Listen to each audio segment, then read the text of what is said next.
Some truths are not revealed in books, nor shouted from stages. They are felt in the quiet rebellion of the soul. And here is one of them. Passive manifestation is a lie, not because you don't deserve to receive, but because waiting has never been your true posture. You were not born to beg the universe, you were born to become it in form. Many are secretly exhausted, tired of visualizing without results, tired of wondering, what am I doing wrong? They light candles, say affirmations, write lists, and still, the mirror of life reflects the same struggles. And beneath all of it, there's a deeper pain, one no one dares to name out loud. The belief that perhaps you're not good enough yet, that perhaps you still need to heal more, do more, deserve more. It's a subtle kind of guilt, dressed up as spirituality, and it's the very energy blocking the thing you're calling in. Neville Goddard never said, try until the universe approves. He said, dare to assume it is true.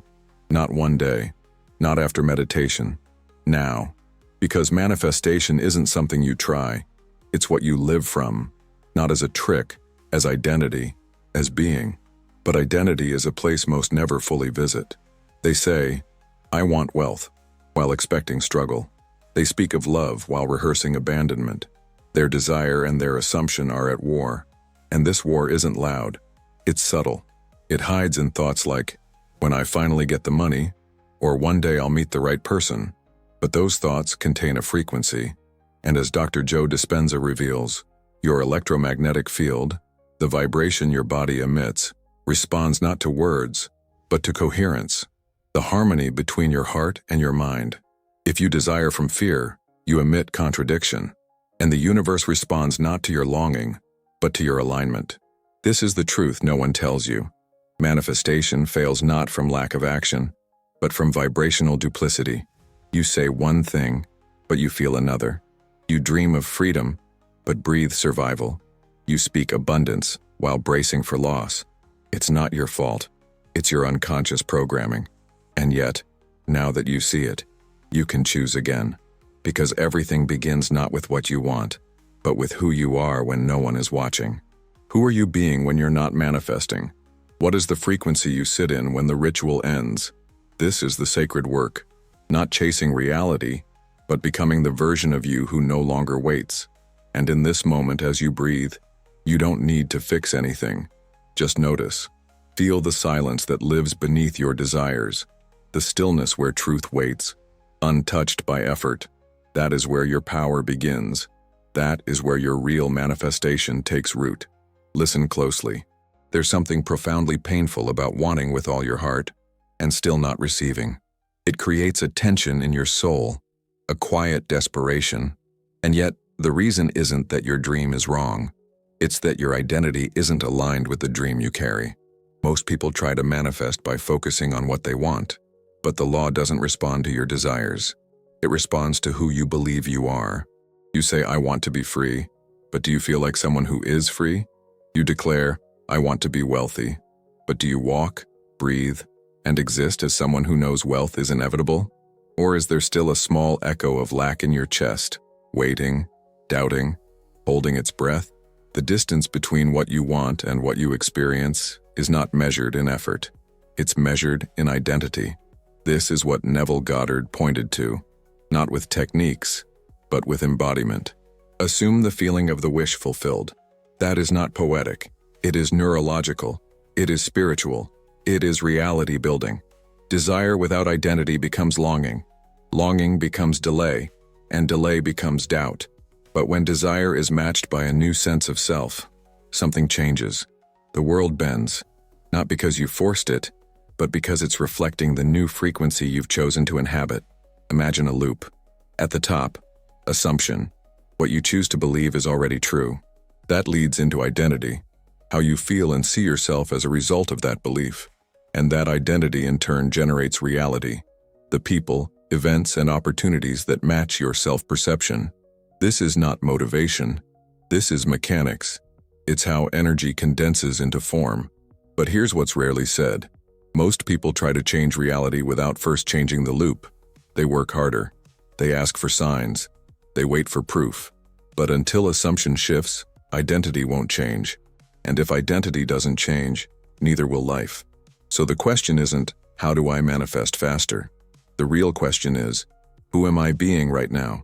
And does this version of me belong to the reality I'm calling in? Not in fantasy, but in felt truth.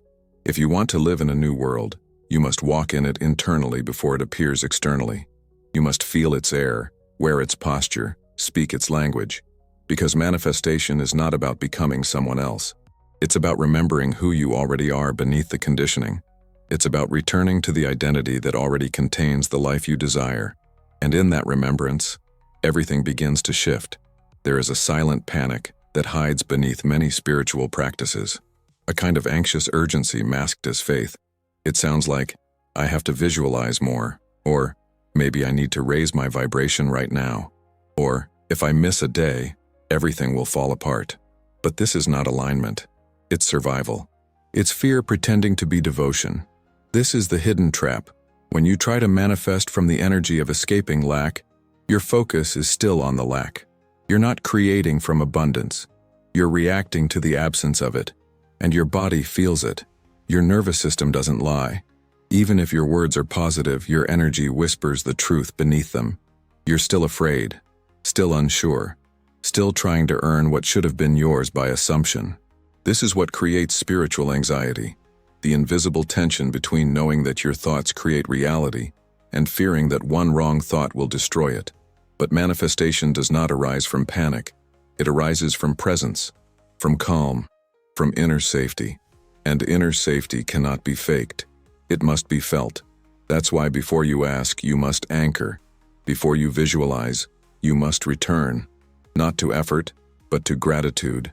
Not the performative kind, but the grounded, bodily kind. The kind of gratitude that doesn't beg for more but expands from enoughness. Feel into this. The ground beneath your feet. The breath in your chest. The fact that you've survived everything that tried to break you. The fact that your awareness right now is proof of life and power. That is abundance, not in money, but in presence. And that presence is the most magnetic state you can enter, because from presence there is no more grasping, only allowing. When you create from grounded gratitude, the energy changes. You're not asking from lack, you're declaring from fullness. And the universe listens differently, not because your words changed, but because your signal did. This is the sacred reversal. When you stop trying to manifest just to escape pain and start manifesting as an expression of who you already are, the game changes. You move from fear into power, from desperation into trust, from scarcity into coherence. And that's when life starts responding in a new language, not of delays, but of echoes, not of tests, but of reflections, because you're no longer proving. You're already in the frequency of what is yours. There's a subtle difference between healing and reliving, between using memory as a tool of transformation and becoming trapped in its echo. Most people revisit their past not to reimagine it, but to reinforce it. They remember the pain, and with each repetition they reactivate it, until the emotion becomes familiar, almost safe in its discomfort. This is not emotional rehearsal, it's emotional repetition. And it is one of the invisible forces blocking your manifestation. Neville Goddard spoke of revision not as denial of what happened, but as a sacred invitation to reshape your inner reactions. Because the past isn't fixed in memory. It is recreated every time you feel it again. And if you always feel it the same way, you're building a future that mirrors the pain of your history. But what happens when you enter a memory not to suffer, but to saturate it with new emotion? Not to analyze, but to transform? That's emotional rehearsal. It's the act of choosing a new emotional signature for moments that once defined your self-image. And when done consciously, it rewrites the very foundation of your identity. Imagine a moment of rejection. Perhaps someone walked away when you needed them most. The original scene carries shame, abandonment, fear. But what if, in your mind's eye, you revisit that moment, and instead of being the one left behind, you become the one who knows their worth? You see yourself breathing, standing taller, feeling whole, not because they stayed, but because you no longer needed them to prove your value. You're not pretending. You're practicing a new emotional truth. You're giving your body a new reference point, and the body, being timeless, responds. It begins to rewire itself not around trauma but around possibility. This is why emotional rehearsal is not about imagination alone. It's about embodiment. You must feel the new scene so deeply that it becomes more real to your nervous system than the old one. Not in logic, but in sensation. That is how healing becomes creation, and creation becomes a shift in vibration. There is no virtue in reliving pain without purpose. Your past is not sacred because it happened. It becomes sacred when it is transformed, when you use it as raw material for a new story, when you reclaim your authorship, not by erasing the wound, but by redefining its meaning. And in that redefinition, a new timeline begins. Not outside, but within, where every time you feel differently about what was, you open space for what can be. That is revision. That is emotional mastery. And that is the beginning of a reality that reflects your healing, not your history. Before we move forward, pause with me for a moment. If something inside you is awakening, if these words feel less like new information and more like something you've always known but somehow forgot, then you'll want to explore what I've shared in the pinned comment.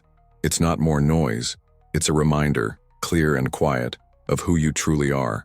Now let's keep going, because the next truth may shift how you see your very worth. There is a subtle, invisible force that keeps miracles at bay. It's not doubt. It's not disbelief. It's the hidden desire to prove yourself.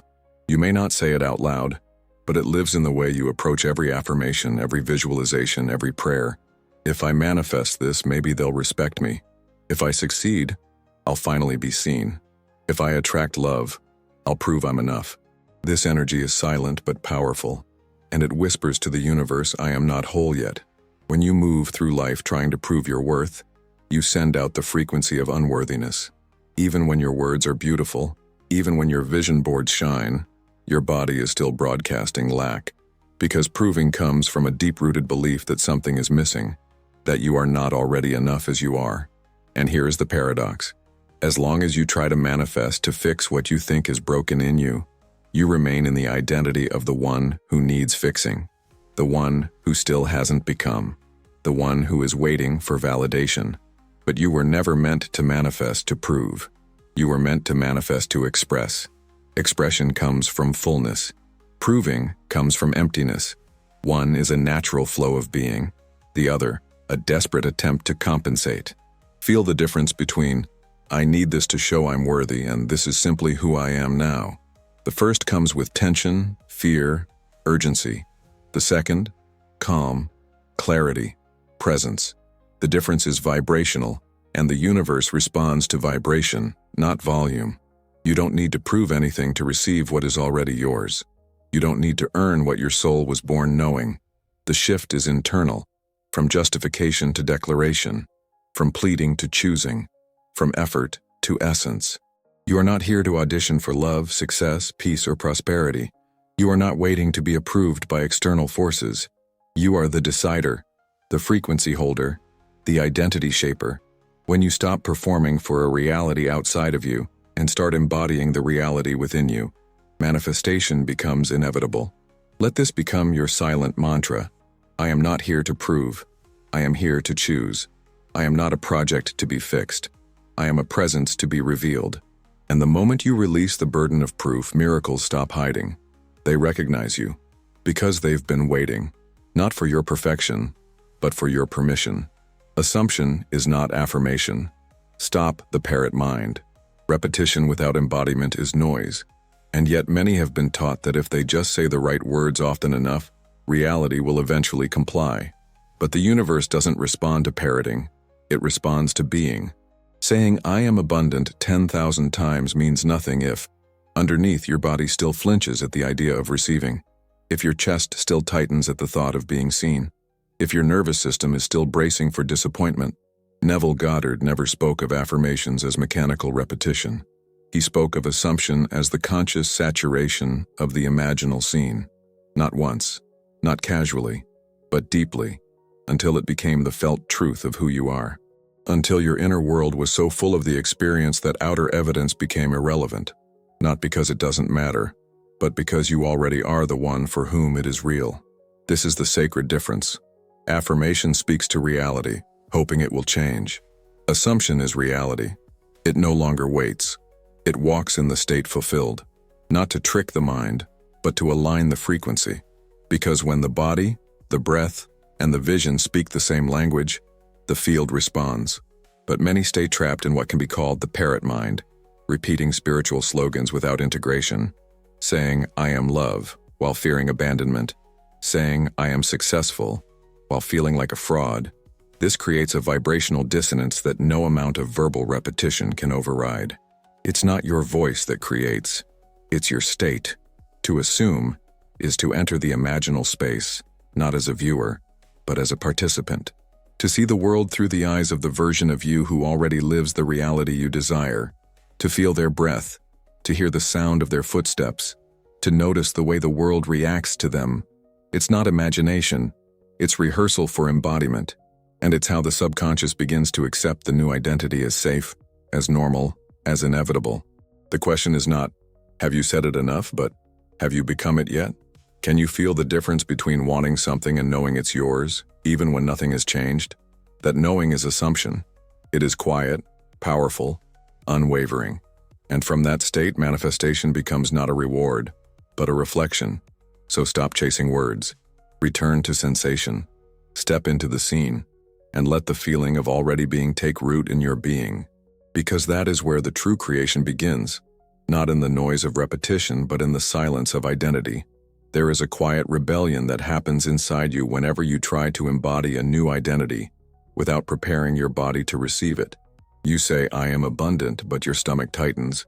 You visualize success, but your shoulders tense. You imagine being seen, but your chest contracts. This isn't resistance, it's protection.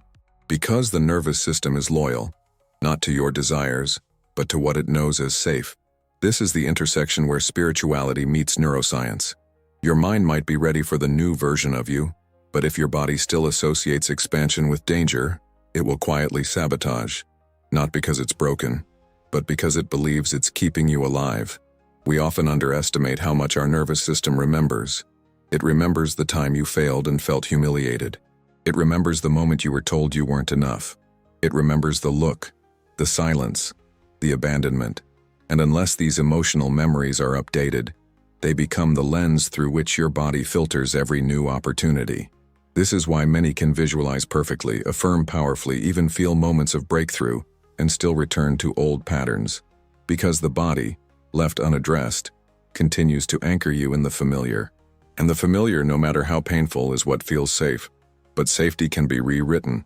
The body can be taught to relax into success, to feel peace in abundance, to associate visibility with joy, not threat. This is not about force. It's about introducing the body, gently, to a new emotional landscape, bit by bit, breath by breath. Close your eyes and imagine holding the version of you who already lives the life you desire. Don't just see it, feel it. Let your nervous system register the calm in their breath, the ease in their posture, the soft confidence in their presence. Let it seep into your cells, not as performance, but as memory. This is the safe success protocol, not a technique, but a way of relating to your own becoming. You make the unfamiliar familiar. You tell your body, "It's okay now. We're not in danger anymore." And slowly, the system relaxes. The fear subsides. The protection unwinds. Only then can the mind and body move in harmony. Only then does the subconscious stop blocking the very thing you've been calling in. Because now, success no longer feels like a threat. It feels like home. And once something feels like home, your entire being begins to create it. Not through struggle, but through resonance. Not because it's forced, but because it's finally safe to receive. There is a quiet belief that haunts even the most awakened minds. It whispers, "You can't manifest yet. You're still too broken." It hides behind spiritual language, behind healing journeys, behind the idea that once you're fully clear, fully aligned, fully healed, then your manifestations will finally arrive. But this is not truth. This is a trap, a perfectionism disguised as spirituality, and it builds an invisible wall between you and your power. Many hold the assumption that wounds disqualify them from creation, that doubt cancels desire, that unless they are pure, they cannot receive. But Neville never said to wait until your heart was flawless. He said to assume, to enter the state, to feel it real, even when there are cracks, even when the voice of fear is still present, even when you're not sure how. This is the paradox. The identity that manifests isn't the one who fixed everything. It's the one who remembered their essence through the fog. The one who dared to feel chosen even in the middle of uncertainty. The one who said, "Yes, this is who I am," not because they had proof, but because they chose presence over perfection. Spiritual perfectionism is a subtle form of self-rejection. It delays your embodiment until conditions are met. It says, "Not yet. You still need to evolve more." But the truth is, the seed doesn't wait to become a tree. It grows because it already contains the tree. Your ideal self is not the reward of healing. It is the origin of your becoming. When you assume a new identity, you're not erasing your past. You're expanding your now. You're allowing a deeper version of you to speak louder than the one shaped by pain. And in that allowance, the transformation begins, not by denial, but by inclusion. You can still carry grief and manifest joy. You can still hold fear and embody courage. You can still feel unready and be the one who decides, because the law doesn't ask for purity, it asks for decision. And decision is not made from perfection, it is made from presence. So breathe into this truth. Your cracks are not barriers, they are openings, portals through which your light enters. You do not manifest because you are flawless. You manifest because you are willing to feel, to choose, to assume. And that willingness is more powerful than any ritual, any technique, any delay disguised as preparation. It is the energy that collapses time, because it does not wait for you to be ready. It only asks you to be. There is a secret addiction that hides behind many manifestation routines. It's not the desire itself. It's the high that comes from imagining it too often, too vividly, without movement. At first it feels expansive. You close your eyes and see the future you crave. You feel it, taste it, breathe it, but then you do it again, and again, and again, and slowly, without noticing, you start living more in the dream than in the becoming. You've entered the dopamine trap. Your brain, wired for pleasure, releases feel-good chemicals each time you visualize success. And in small doses, this is powerful. It creates alignment. It activates emotional rehearsal. But when it becomes a substitute for action, a replacement for embodiment, it turns against you. You begin to mistake the thrill of the image for the presence of the reality, and the body, sensing no real movement, starts to grow numb. This is where momentum dies, not from lack of belief but from overstimulation. You've created a fantasy loop, and your system, already overstretched, begins to protect you. It says, "We keep seeing it, but nothing's changing. This must be dangerous." And resistance kicks in, not because you're not manifesting well, but because you've turned a sacred vision into a mental escape. Neville never taught endless visualizing. He spoke of imagining once fully with faith so deep that it required no repetition. The imaginal act, once saturated with feeling, becomes a seed, and like any seed, it needs time, space, and stillness to grow. Not more imagining, more being. This is where the model shifts. Not visualize more, but visual, act, forget. You see it, you step into it, and then you let it go. Not because it's gone, but because it's already done. You no longer water the seed every hour. You trust its unfolding. You give it the space to root itself in your reality. Over-visualizing is a form of control disguised as devotion. It's the fear that unless you keep holding it in your mind, it will disappear. But true manifestation doesn't arise from grasping. It arises from grounded certainty, a knowing that doesn't need constant reinforcement, a decision that lives in the body, not just in the mind. So let yourself breathe between the visions. Let the silence speak. Let the mundane carry your frequency. That's where the bridge of incidents begins to unfold, not in the fantasy, but in the ordinary moments charged with new identity. Because when you stop seeking the thrill of the image and start embodying the stillness of knowing, you no longer chase momentum. You become it. Repetition without revelation is useless. There's a haunting frustration that creeps into the heart of even the most dedicated seeker. You've said the affirmations, written the intentions, watched the signs, and yet nothing seems to move. The words feel hollow, the rituals mechanical. It's as if the magic has dulled. And the deeper truth is this: repetition without revelation is useless. Repeating a phrase 1,000 times means nothing if it doesn't awaken something new in you. The purpose of repetition is not to convince the universe, it is to reveal yourself to yourself, to peel back the layers of identity until what you say becomes who you are, not through volume, but through integration. Too often, repetition becomes avoidance. You say the same words over and over, not to deepen your truth, but to shield yourself from the fear of being still, of listening, of facing the raw question beneath the surface. Do I really believe I am this version of me? And if the answer is no, more words will not fill the gap. This is where revelation enters. It doesn't come from doing more. It comes from stopping, from looking into your own reflection and asking, is the one I am speaking about already here? And if not, what part of me is still clinging to the old identity? That is the moment of the mirror, not a tool, a ritual of truth. When you stand before your own eyes and speak, not like a mantra, but like a remembering, you say it slowly, deliberately, feeling where it lands and where it resists. You don't just affirm, you confront. And in that confrontation, identity begins to shift. This is not about being loud, it's about being honest. Not about saying more, but saying what matters with presence, with awareness, with reverence. Because every phrase spoken from alignment carries more weight than 1,000 declarations made in fear. The subconscious doesn't listen to words. It listens to consistency between who you are, what you feel, and what you say. And when all three align, reality cannot help but shift, not as a reward, as a response. So let repetition become a doorway, not a distraction. Let every sentence be an invitation to remember, to feel, to embody. Because it's not how often you repeat that creates. It's how deeply you allow each word to become you. And when that happens, the repetition ends. Because the becoming has already begun. There are moments when everything feels stuck. You're doing the inner work. You're thinking the right thoughts.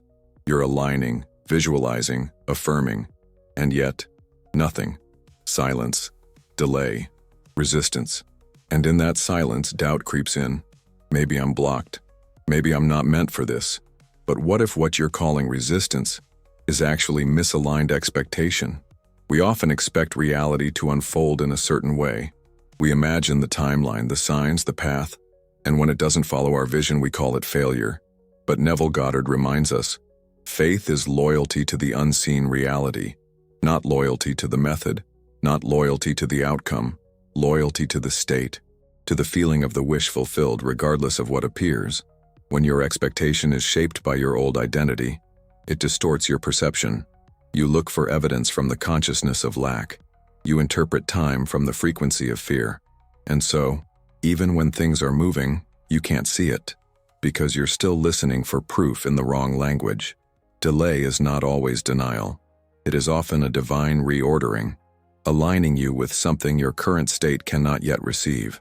Not because you're being punished, but because life responds to coherence. And if your outer world doesn't yet match your inner world, it's not resistance.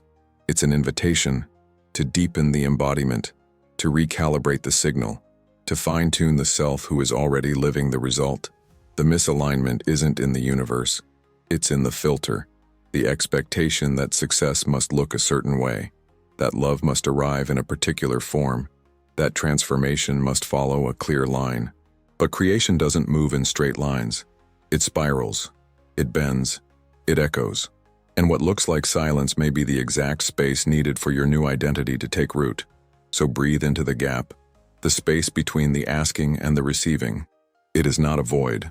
It is a womb, a place where your new frequency is gestating, where your old expectations are being dissolved, where your vision is being purified, not by effort, but by presence. The shift happens not when you force manifestation, but when you surrender the outdated map, when you stop demanding proof and start becoming the proof, when you no longer expect life to fit your plan, but trust that it is always responding to your alignment. And in that trust, what once felt like resistance becomes clarity, what once felt like delay becomes preparation, and what once felt unreachable arrives, quietly, naturally, as the reflection of who you have already chosen to be. Stop trying to manifest. Start living as the one who does. There comes a point where you no longer chase, because you've remembered. You don't attract what you want. You attract what you are. And until you persist in the identity of your desire, manifestation will always feel just out of reach. Neville said it clearly. Assumption, not effort, is the cause of creation. Dr. Joe Dispenza confirms this through science. Your reality shifts when your emotional body invests in a new self-image. That's the secret. Not more thinking, but deeper being. Imagine tuning into a radio. You don't beg for music. You align with its frequency. It was always there. You just needed to match it. Manifestation works the same way. So stop negotiating with the universe. You are not a beggar. You are the signal. You are the chooser. And once your identity holds the vibration of already done, life has no choice but to mirror it. You're not waiting anymore. You're walking, embodying, becoming. And in that becoming, the world softens, aligns, reflects. Not because you forced it, but because you finally became the one who no longer needs to ask.